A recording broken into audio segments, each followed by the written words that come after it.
Hi everybody, my name is Benjerizer and welcome back to my channel. So guys, today I will be showing you all of the secrets that you may have missed in the new Roblox Piggy Book 2 Distraction Chapter. Let's go!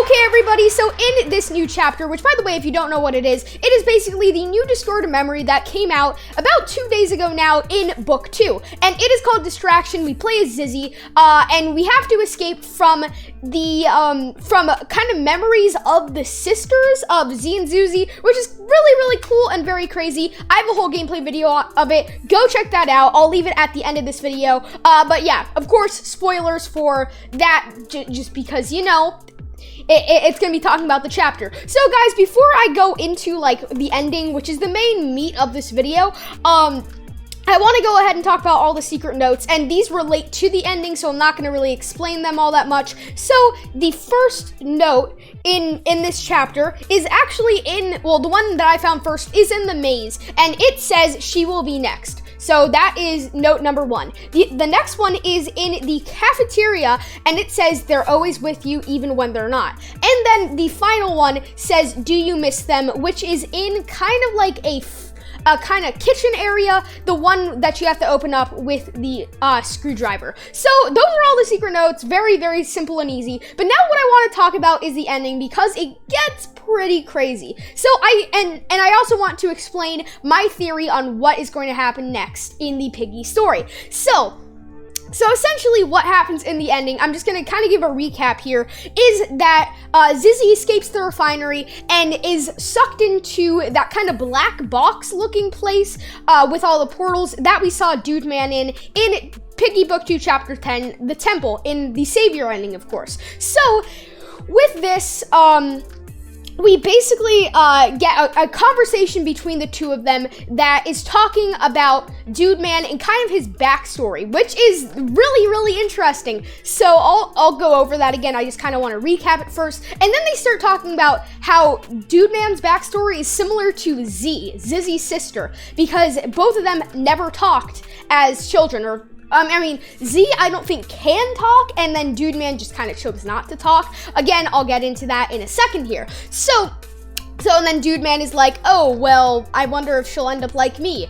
And of course, Zizzy is getting pretty mad with Dude Man at this point, because she just escaped. She just wants to leave this place. But then what happens next is pretty interesting. We see her and like, what I'm guessing is actually the real pony inside of a white box. And I just want to call this place like the mind space or the mindscape. I don't really know why. It just kind of, it feels right to me. And then essentially what happens here is they start having a nice conversation. Of course, Zizzy doesn't believe that this is the real pony at first, and even by the end, she still doesn't. And yeah, it gets really deep. Pony even admits his feelings for Zizzy, which is honestly really crazy. So guys, for all you Piggy shippers out there, Pony times Zizzy is officially canon. Good job, guys. Good for you. But yeah, so this is, of course, all very interesting stuff, but the thing is, really what I want to talk about in this video is the last part of the cutscene and Dude Man's backstory. So if you haven't seen the cutscene already, probably go check that out before this, because this is probably the craziest part of the whole cutscene. So at the end, Pony disappears, of course, because he basically stops hearing the voices for a little bit and leaves the mind space. And then Dude Man reappears, getting ready, and Zizzy's about to shake his hand when a black hand comes out of a portal and grabs her into the portal. I know, if you hadn't seen that before, then you probably weren't expecting that. And I have a pretty good theory, I think, which is also Creekcraft's theory. I thought of this before Creekcraft even did, which I know that sounds really bad, but please, guys, I have like a few different thoughts than that. So basically, how Dude Man's backstory, I think, is going to end up, well, what it's going to end up being is that his name is Harold, based on a tweet that Minitoon posted back a while ago. I think it was before Chapter 2 even came out, and it looked kind of like a Mr. Potato Head guy, and like the features almost kind of looked like Dude Man. So I think that when, so, okay, I should probably start even further back. So I'm pretty sure that Dude Man was actually a human. Yes, mainly because of his appearance now as the Insolence Overseer, or I should just call him Harold now, because his name I'm pretty sure is Harold. So Harold here, he doesn't have really any friends. He's a very lonely kid. He barely even talks. And he's really lonely to the point where he makes himself a friend from another dimension. Now this friend, I'm guessing, is Mr. Stitchy. Yes, guys, Mr. Stitchy is probably canon in the story again. Yeah, I know, this is pretty insane. Like, yeah, like, Mr. Stitchy, he's probably going to be back in the story. So, yeah, really cool. So he was his friend from another dimension, and we can also see that the black hand is actually the same hand that Mr. Stitchy has, the one that grabs Zizzy, and it's also the same one as the crawling friend, not the actual crawling trap, but the actual friend. Now, give me a second, guys. Okay, sorry about that, but guys, this is very interesting because I mean, I even took it into Roblox Studio and compared the arms, and yeah, it all really lined up.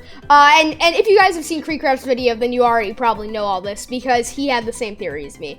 Which mine was, he kind of supports my theory, so go check out his video. I know I keep talking about KreekCraft. But guys, basically, so he didn't have any friends and until he met Mr. Stitchy. Now, if you guys remember those notes from the Piggy Halloween event, the ones from the sewers and carnival, then you would know kind of what happens next. So they become friends, and Dude Man gives Mr. Stitchy a face, which is his teddy bear mask that he now wears kind of forever. And then something kind of crazy happens. So Dude Man, he's spending a lot of time with this guy, and he starts becoming like him. I'm guessing even just like emotionally, mentally, they're becoming a very similar person. And a lot of people are actually thinking that he gave Dude Man some of his, that Mr. Stitchy gave Harold some of his powers, which I don't think is really true, and I'll get to why I think that in a second. But then Dude Man, or Harold, becomes sick, and this relates to the carnival note right by the what are they called? The cages where Foxy is, saying when he learned of my, or something along the lines of when he learned of my illness, or like my condition, he got angry and left. And this, along with the other note, which is behind the Ferris wheel about Mr. Stitchy disrupting the countryside, all relate to Mr. Stitchy starting the infection, which I think is what he did because oh yeah, I kind of forgot to explain this, but basically Mr. Stitchy wasn't happy that Dude Man was becoming more and more like him. So he basically started the infection out of anger that I guess Dude Man died. Yeah, it's kind of iffy on the details, but you guys could probably get the general idea. So Mr. Stitchy started the infection because of Dude Man. And so Dude Man dies and then becomes the Insolence Overseer. Now, I actually thought of this part all by myself because if you think of his name, the Insolence Overseer, which that's not his canon name, but we can tell that is his job. That is his confirmed purpose in the story. He's the Insolence Overseer. He's not the overlord, he's not the leader, the overseer. So what I think he's doing is he's like the Insolence leader, Mr. Stitchy's right-hand man. And also the fact that he has like a mask on, that could also be relating to Mr. Stitchy because maybe he wanted to return the favor of him giving him a mask, so when he became the Insolence Overseer, maybe Mr. Stitchy gave him a mask. That's just my little theory about that there. But guys, this is an absolutely crazy theory, and then the whole part with Z, a lot of people are now thinking that she is the Lonesome Wayfarer, and that maybe she will have something to do with the Insolence, and that's why she won't. And that's why she doesn't talk, or it's something along those lines. I kind of forgot what people were saying, but that's currently what a lot of people are thinking, and I do agree. I think that is a very valid theory. But guys, this honestly, I really like this theory. Let me know what you guys thought of it. And yeah, with that said, I think that's actually going to wrap it up for this video. If you guys did enjoy, make sure to leave a like and also subscribe to my channel and hit that notification bell so you know when I post more awesome videos like this. So guys, I have a question for the comments. Do you think that we will see Zizzy in the final chapter? Personally, I definitely think so, and let me know what you guys think chapter 12 will hold. But guys, yeah, so with that said, thank you all so much for watching, and I will see you guys next time. Bye!